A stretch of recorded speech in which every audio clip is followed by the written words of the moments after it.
Militia, and tonight we're at the Pit Stop Tavern to sit down with an exclusive interview with Colorado hip-hop artist Austin Howell.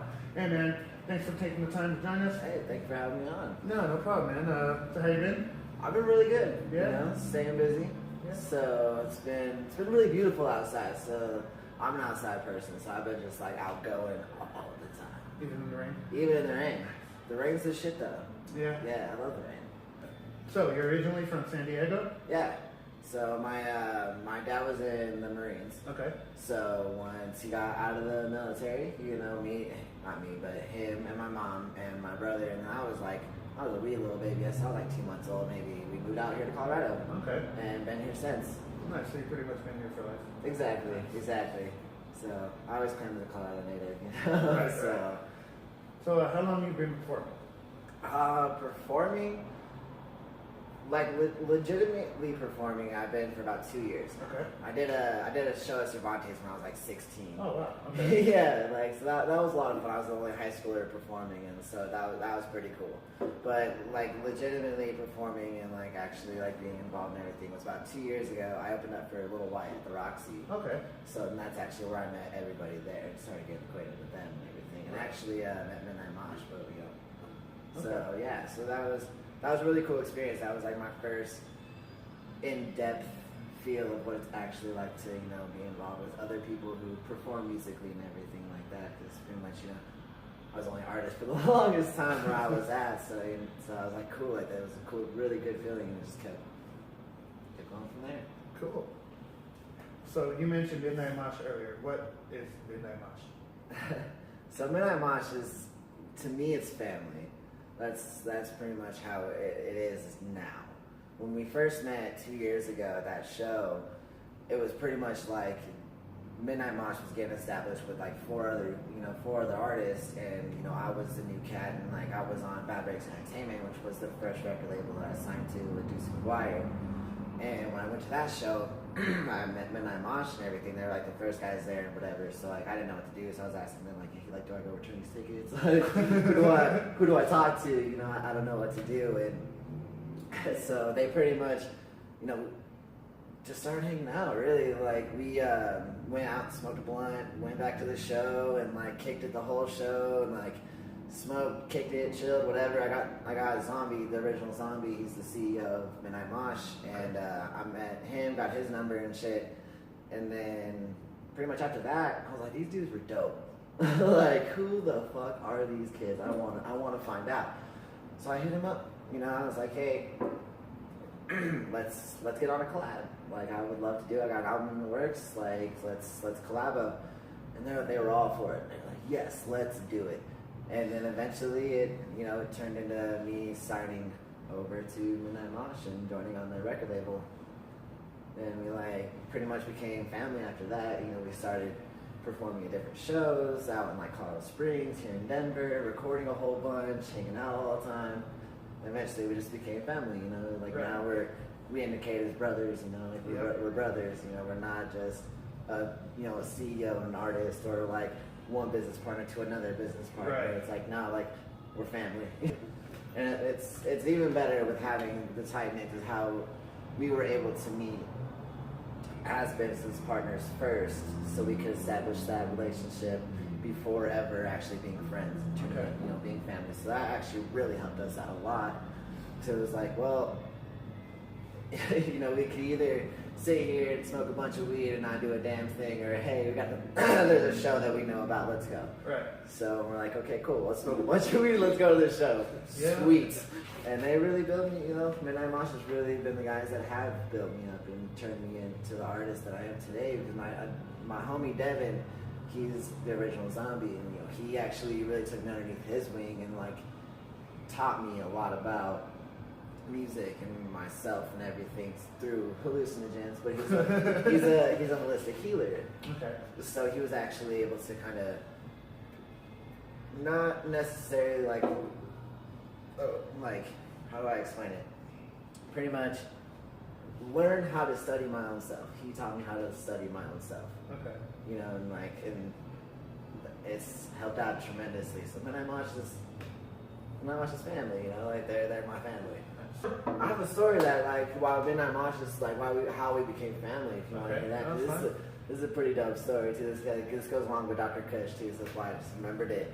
So, 2014 in November, right? We're gonna go to this radio interview at Dr. Kush's, for One Blown Radio, and it was like remember that really bad snowstorm we had? Like it was just crazy snow. Like November 2014. Okay. So like, I had this little Volkswagen Jetta, like I knew my car wasn't gonna make this. I was like, there's no way my car is gonna make this trip. And Animus had a Jeep, right? Okay. So we're like, okay, cool. Like we can just take the Jeep and then we can go, and like everything will be like squared away. But we were like still kind of like iffy. Like we all had this kind of like, should we maybe we shouldn't because it's the weather's really bad. Screw it, it's bright enough to see. Let's just go. Right. So we didn't want to cancel either because that's just kind of mean, and kind of disrespectful and not, So we're like, all right, cool. So we get in the car, and so have you ever been to I-70 in Sheridan? Yes. That stupid ass on, like it's like the big old loop into the straight on, like so. We went there. I don't know why he went there, but he went there, and I was okay. We're like, whatever. We were sober too. Like we made sure we were sober for this drive. And as he was coming around, like he started swerving. So like he swerved. We almost went into the ditch, and then he caught it, and then almost got swung into the side of the rail. Caught it again, but as he caught it, we were just enough outside of the railing to where he hit black ice, and we got shot out into the highway and got T-boned by a van. Yeah, just straight, just boom, and like, oh my God, craziest thing. Like that was the gnarliest thing I've ever experienced in my lifetime. Like, so the car hit just enough to hit the original zombie and break 3 of his ribs, like pretty much messed up his shoulder. He couldn't like raise his arm at all. Like I think he like broke his shoulder or something like that. And then he broke his nose off his brother's face. So Super Fresh and the original zombies were brothers. Like, and when the car hit, he pretty much went this way, and his brother came this way, and it just broke it. Oh my God, the craziest thing, because it was so goddamn cold too. I felt so bad for the zombie. Like, he was in so much pain. That signified us all. It's like, yo, we all lived. Right. We just got shot into the highway. Dude's going at least 55, 60 miles per hour, and we lived. And we got T-boned. You should have died. The zombie should have died. He didn't die. He survived with the bare minimum of scratches that you could get. Like 3 broken ribs and a broken shoulder, take that all day. Right. And like a broken nose, whatever, that's fixable. Like, so it was the craziest thing. And like, so that day, we're family. Yeah. Like, and then it got clear as day. Like, of fucking course, Colorado wanted to be an ass and make it just clear as day after this. Like, after we got to talking to the police, and that was another thing. This dude, so he had to be from like Alaska or something, like, because he walks out in a t-shirt and it's snowing. Like, it's like 0 degrees, and this dude is just walking up, I love this shit. I love this weather. You're like, nah, it's fucking cold, dude. Put a goddamn jacket on. Like, what are you doing? He's just like, he was so pompous about it, and it was just ridiculous. We're like, yo, like,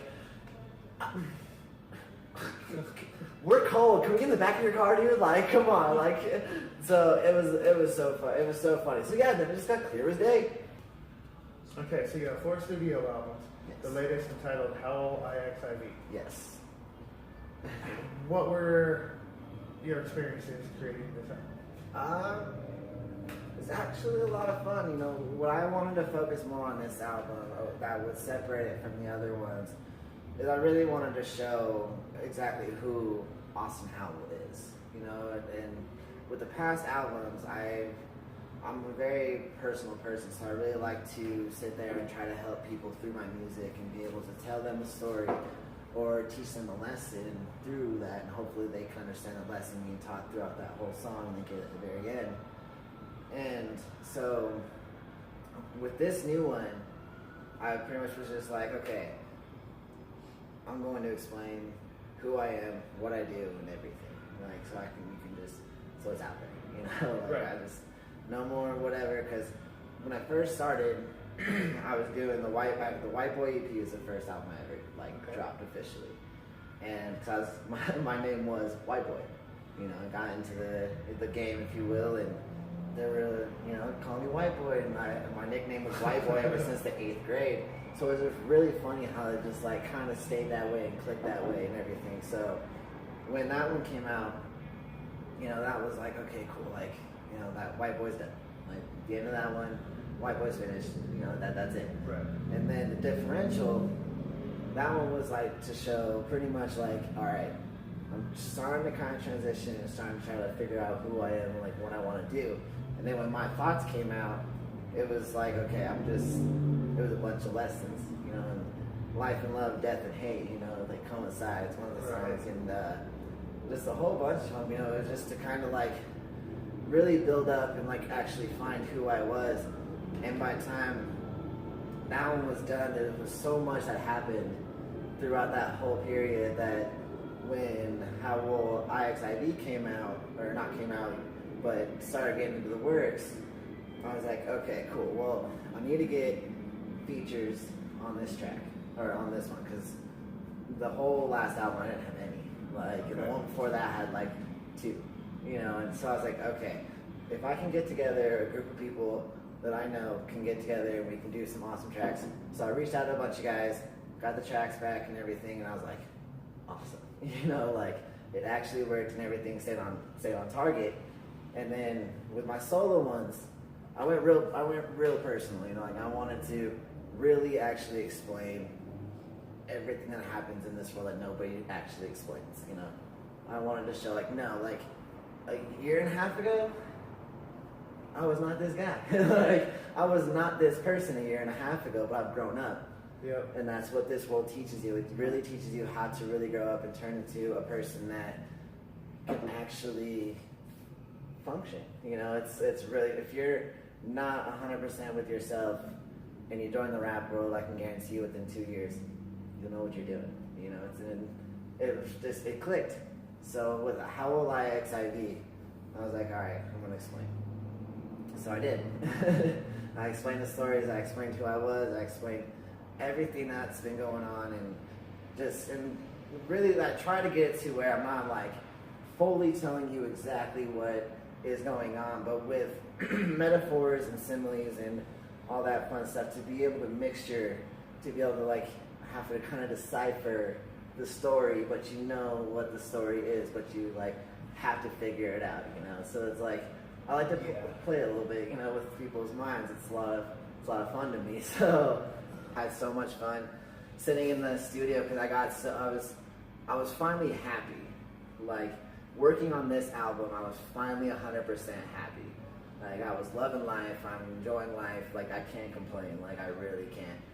And so that's really where, like, cause I got chilling on that, you know, like, because I'm just chilling, kicking back. 1 beer in a rap, my day's a rap, you know, like, right. Just chilling. Like, it's great to just, you know, hang out, get a beer, and hang out with some good people, you know, like, and I'm not gonna sound like this guy, but I know. With the way that this world works, a lot of these guys, famous and not famous, don't talk about nothing anymore. Nothing makes sense anymore. You're like, I don't even get it. I have to get like 3 blunts in to even like want to feel your music. Like, that is horrible. I can't even be sober listening to hut. Can't do it. You got guys out there that are telling stories that you can tell aren't even their stories, because you can see the emotion behind what they're saying, that they're just blabbing. They're just talking because everybody thinks, you know, they can rap, and that's cool. Like, a lot of people can, a lot of people do, but nobody does like full songs anymore. They just do tracks. They just do these hyphy craziness, but it's like, no, like, hip hop is more than just this hyphy, like, yeah, sure, like the b-boys and everything, that's where it started. It was like, but it really started to gravitate and turn into something that was amazing at one point in time. And I believe that that's where it should still be. So that's where a lot of my music comes from, and like I enjoy doing it. And some people are just kind of like, you know, like, why'd you say that? I was like, well, this is why I said it. And they're like, oh, okay, I'm like, that makes sense. Like, would you mind giving us a sample of it? Yeah, do you want me to like rap some of it? Yeah. Some or freestyle, whatever. Spit some flows. Just spit some flows? Alright, we can do that. Sure, why not? So, I really like to look at some stuff as if it makes sense when I'm in the rough. I guess it's not really a bluff though. All of a sudden, it's either gonna be a little slow, but you gotta kick it back just to really look back in the back of your mind. Cause you really don't wanna confine, just sit there and just be like, alright, fine, I can deal with this life. I can keep on pushing, just keep on going. I know some shit that I keep on showing doesn't actually make sense to really anybody. But as I sit here, I don't wanna be a nobody. Spose and Watsky, yep, they said it too. So you know what? This is exactly what I'm here to do. To actually prove there's still music in this life. Let's prove that there's still life in this music. That's just how it's gonna be back when Just Lose It came out in 2003. Wait, that might have been 4, but either way, Encore was still dope. I don't really care, cause this throat has proven to me many times over and over. I'm never gonna quit, cause every time I get pushed over, I'm like, alright, fine man, Red Rover, come on over. Let's see what's gonna happen. Let's see exactly how this rap is really gonna work. No matter if some jerk wants to sit there, we're just trying to make me smirk, to not really gonna stand it. But I know that this is what's gonna be handed to me. I know that all of a sudden, since I was the age of 3, I remember reading some shit that I didn't really understand back when I was a little kid, but now I do. I really get it. I can actually put something that actually can be something. If that makes sense. It does. Oh yeah. That's what's up. Yeah. So coming up, you got a show here at the Pit Stop on the 26th with Trust Heart. Yeah. How do you feel about the show? I'm really excited. Like, my fans were really hyped for it. You know, I got, you know, my fans and everything, and all them coming through, and they're really excited for it. I got a new set list and everything to just completely throw completely new tracks. Like, I'm gonna do a completely new set and just try it out to see how it works. And if I like the new one, then I'm gonna, you know, keep that as the new set. You know, because I've been having the same one for a little while now, and it's fun to switch it up, especially now with the new, you know, the new mixtape that's dropped.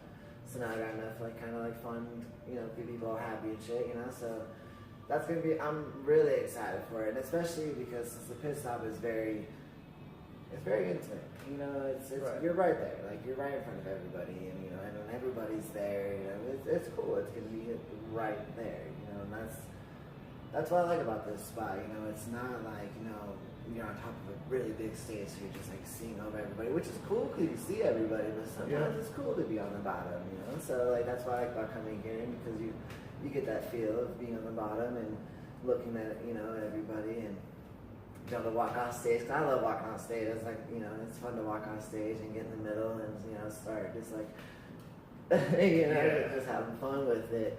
So so I'm really excited. Like I'm really happy and really stoked to come perform again here at the Pit Stop. Yeah.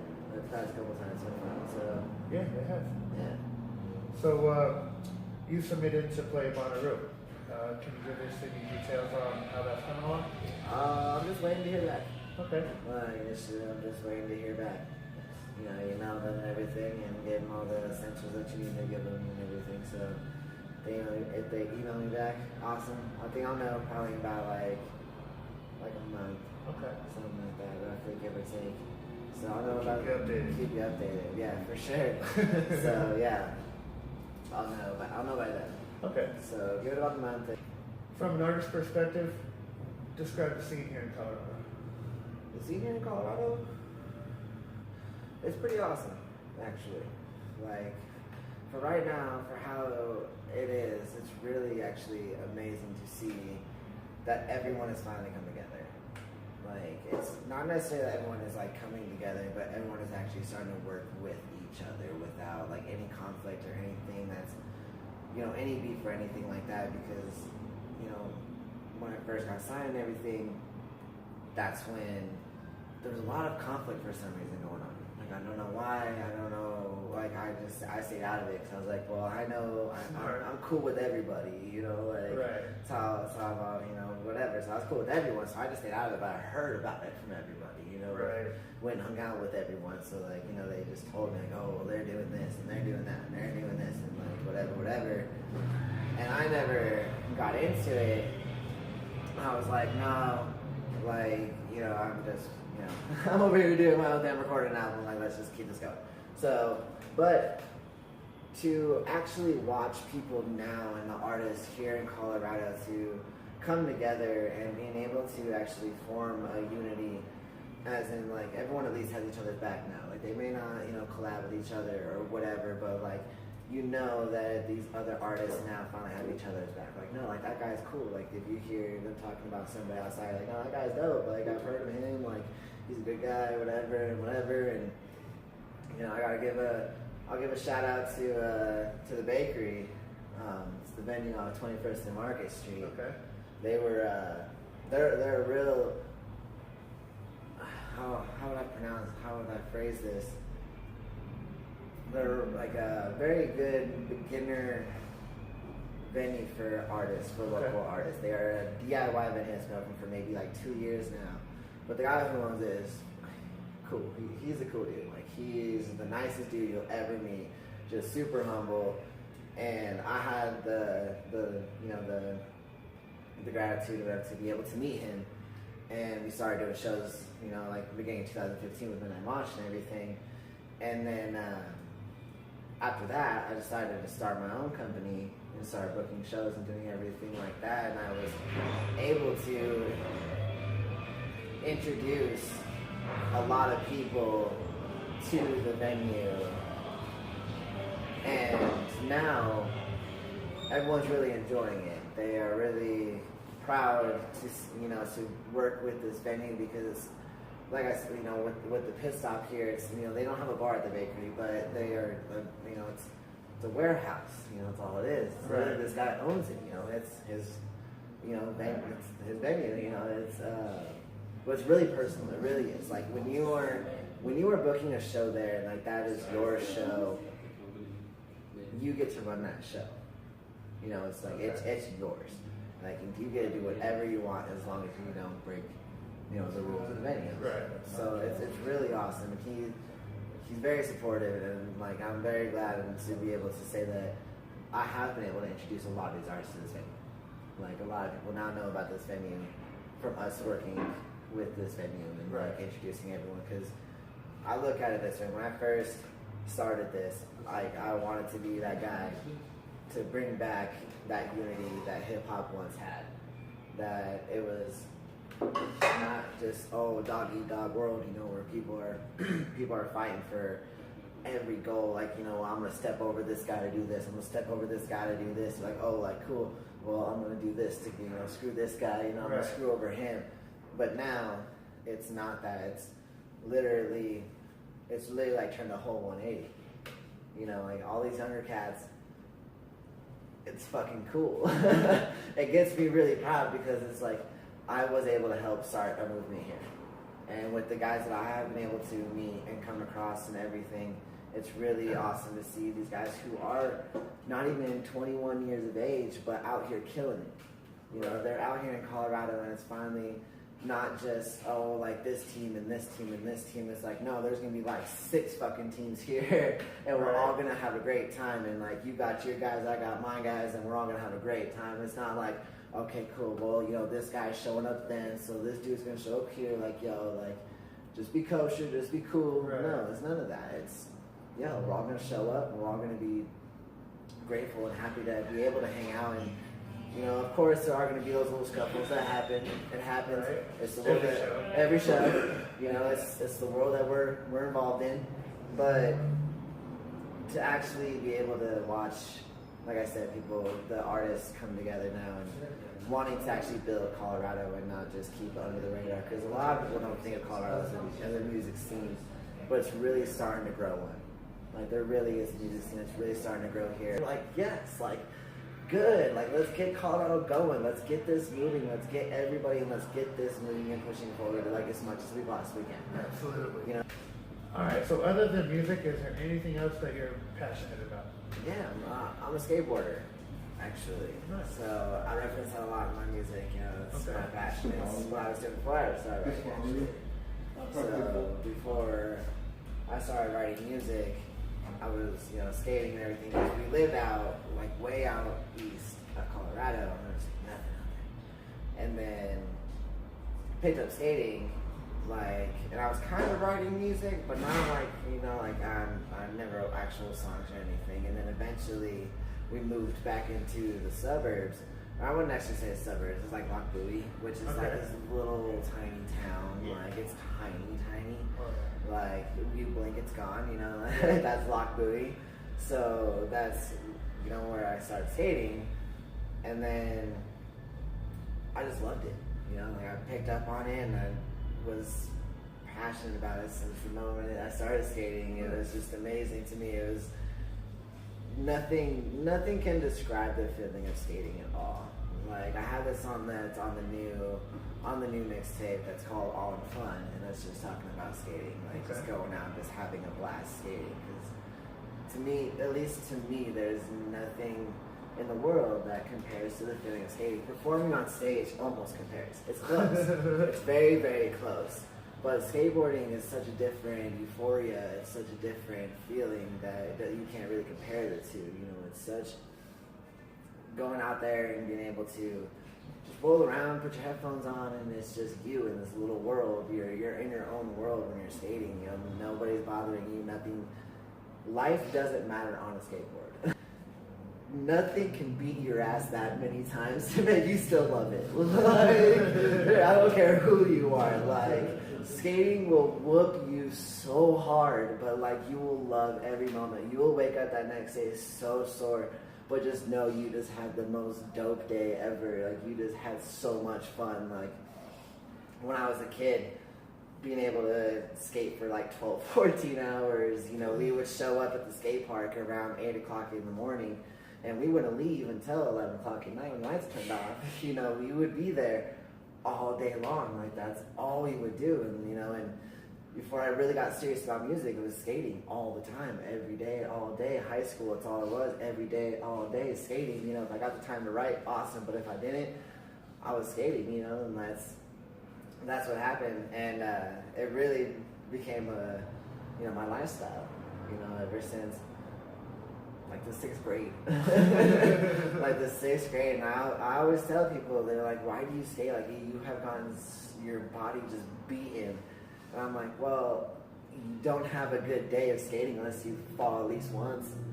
You gotta fall hard at least one time that day to make it a good day to me. To me, that's I'm like, yeah, if I fall really hard, but I know that I did the trick, hey, that fall was totally worth it. And if you don't land the trick, it's still you know what? I know how to do it to come back the next day or the next week or whatever. Whenever you got time to go skate, you come back and you're like, I'm gonna get it this time. Because you're I busted ass this many times, but I know how it is now to get that angle or get that slide or get that whatever it is that you're doing. It's so funny. I tattooed it on my arm, and my friend was like, yo, he's like, that was really close to my tattoo or whatever. But then he showed me, I was like, no, it's not. So, cause I got mine right here, but with me getting it right here, it really symbolizes it's not just the board, skateboarding as the sport. It's really what I call it is my freedom, love, and inspiration. And that's what the symbol is on my arm. It stands for motivation. It's an M and a V combined with the points to show the circulation and everything, and it stands for motivation. So look at my arm every day, motivated. Gets me keep going. Keep going. So you've been on MTV for the Can Olympics, right? Yeah. So what is that all about? All right. So this is really cool how this happened. We didn't really have an idea that MTV was going to be at the Can Olympics until maybe a couple days prior. Okay. So basically, Dr. Kush, I'm not going to explain the story, but as circumstances have rolled out, he owed me. So we were like, yo, you can, or he was like, hey, do you want to come perform at the Can Olympics?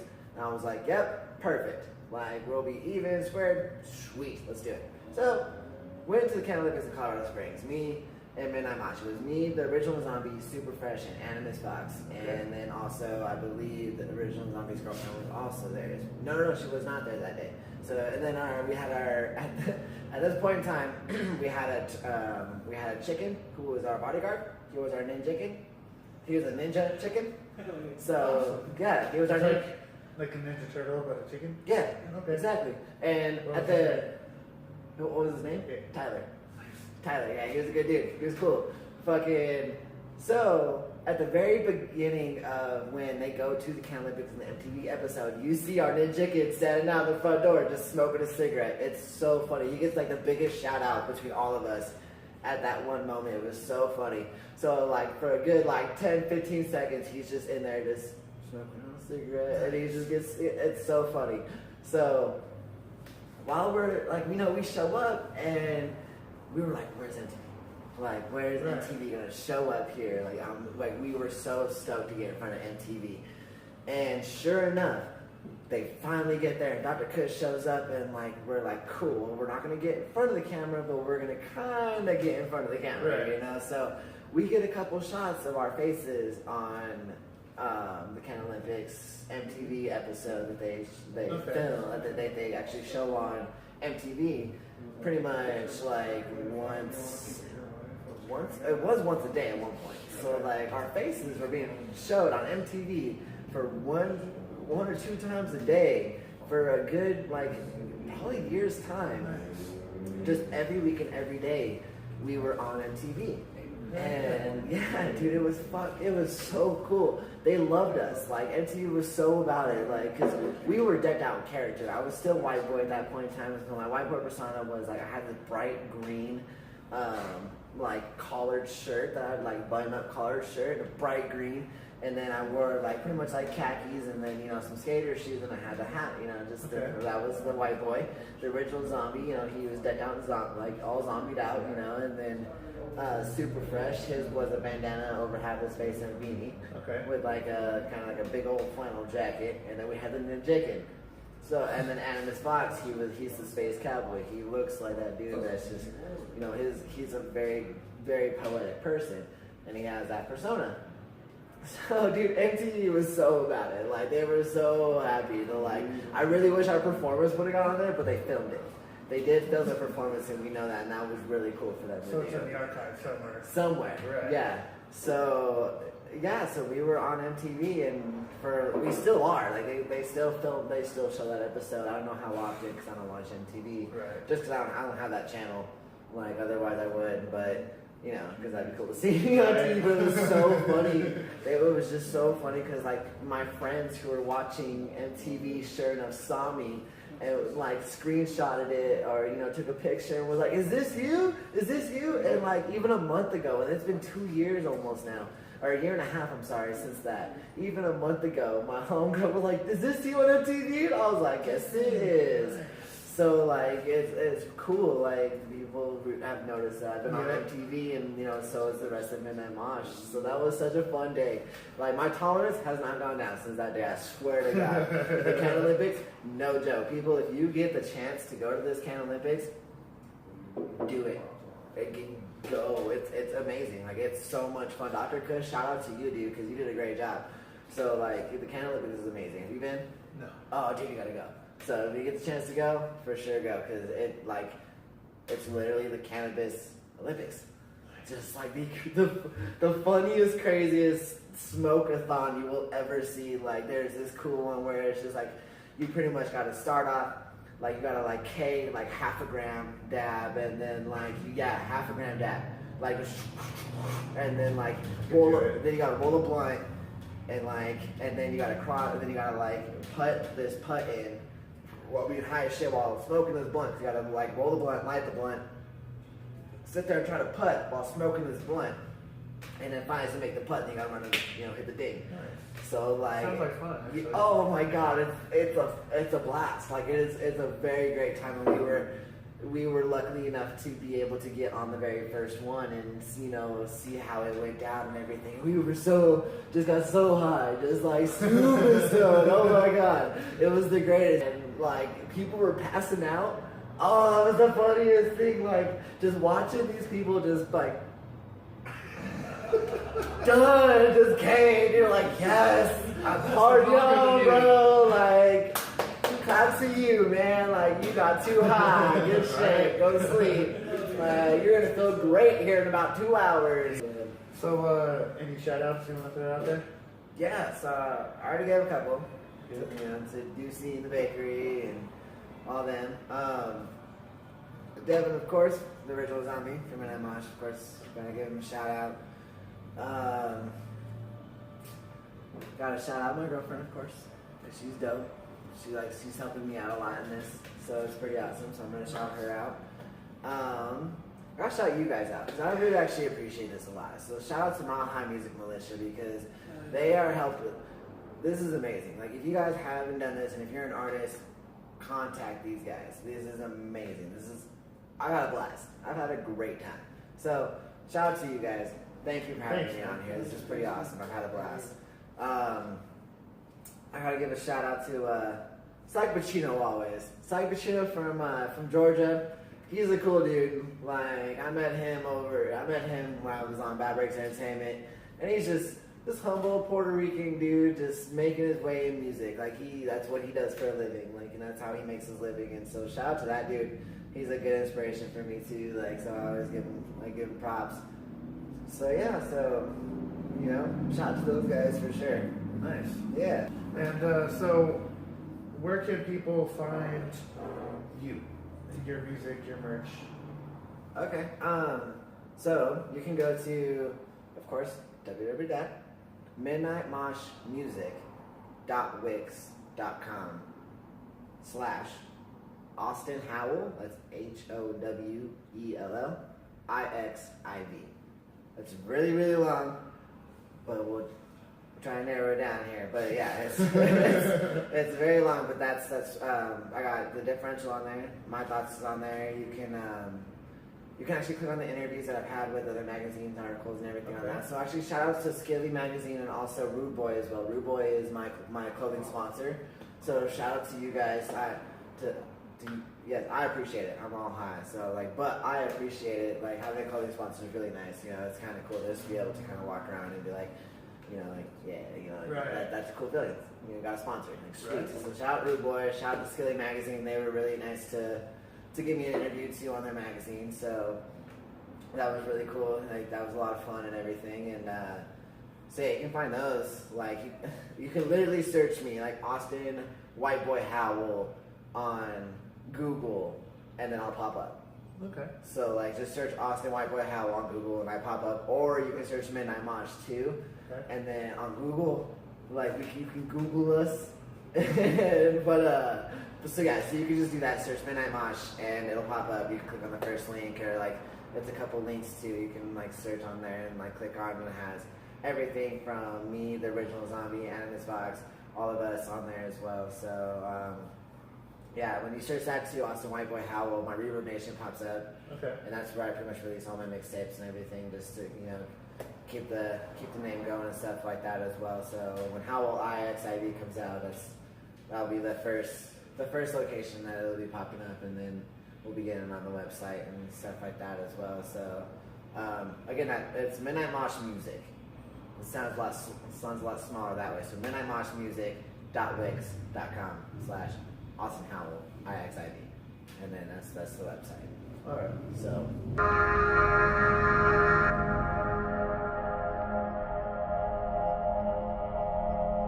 All right. Uncomfortable questions with Austin Howell and Toby. Let's hear it. So, for eternity, Jumanji or Monopoly?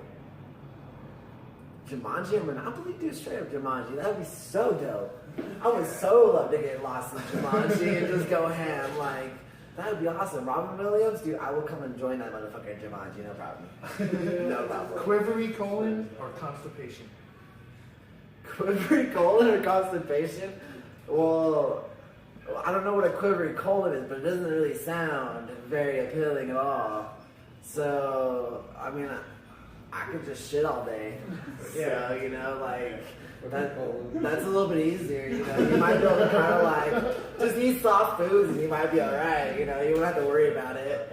So, eat some baby food, you might be straight, you know. Just be like, you know what, I'm shitting baby food all day. Fuck it, I don't even care. Like, Elmo or Big Bird? Elmo or Big Dude, straight up Big Bird. Like, I have this in the new tape. That's funny you asked that question because I have Big Bird or Pigeon. Dude, Big Bird all the fucking way. Like, Big Bird is the shit. I was so kicking with that dude. We just get all high, like, you guarantee he smokes pot. You already know. Kicking with Elmo, that motherfucker's crazy. You have to smoke weed to kick it with Elmo. Like, come on. Electrocution or hail of bullets? Electrocution or a hell of bullets? Oh shit, those both suck.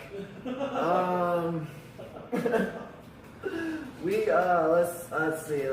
If you get shocked, maybe you might like get paralyzed. Maybe so you won't like feel after like 3 seconds. But a hell of bullets, you can also die if they hit you in the right spot really quickly. So I mean. It's a hard question. I think I'd rather get electrocuted. Like, electrocute my ass. I don't even care. Like, I'd rather. Because if you get shot a bunch of times, 50 said to survive 9 shots. Right. So if you can survive 9 shots, if you take 9 shots, fuck that. I don't want to live after that. Chapped nipples or fuzzy palms? Chapped nipples or fuzzy palms?